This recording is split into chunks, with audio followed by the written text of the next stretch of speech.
Proverbe chapitre 31. Parole du roi Lemuel, sentences par lesquelles sa mère l'instruisit. Que te dirai-je, mon fils? Que te dirai-je, fils de mes entrailles? Que te dirai-je, mon fils, objet de mes vœux?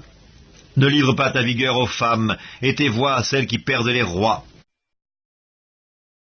Ce n'est point au roi, Lemuel, ce n'est point au roi de boire du vin, ni au prince de rechercher les liqueurs fortes, de peur qu'en buvant ils n'oublient la loi, et ne méconnaissent les droits de tous les malheureux.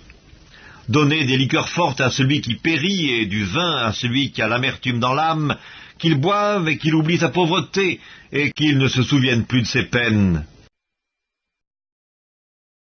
Ouvre ta bouche pour le muet, pour la cause de tous les délaissés.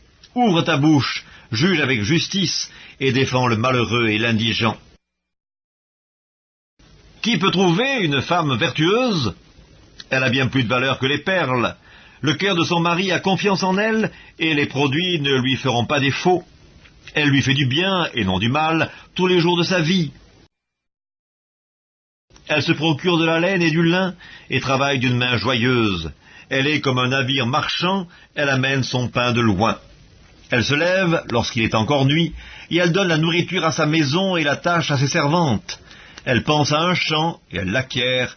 Du fruit de son travail, elle plante une vigne. Elle s'efforce ses reins, et elle affermit ses bras. Elle sent que ce qu'elle gagne est bon, sa lampe ne s'éteint point pendant la nuit. Elle met la main à la quenouille, et ses doigts tiennent le fuseau. Elle tend la main au malheureux, elle tend la main à l'indigent. Elle ne craint pas la neige pour sa maison, car toute sa maison est vêtue de cramoisie. Elle se fait des couvertures, elle a des vêtements de fin lin et de pourpre. Son mari est considéré aux portes lorsqu'il siège avec les anciens du pays. Elle fait des chemises et elle les vend, et elle livre des ceintures aux marchands. Elle est revêtue de force et de gloire, elle se rit de l'avenir. Elle ouvre la bouche avec sagesse, et les instructions aimables sont sur sa langue.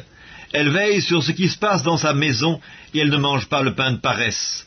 Ses filles se lèvent et la disent heureuse. Son mari se lève et lui donne des louanges. Plusieurs filles ont une conduite vertueuse, mais toi, tu les surpasses toutes. La grâce est trompeuse et la beauté est vaine. La femme qui craint l'Éternel est celle qui sera louée.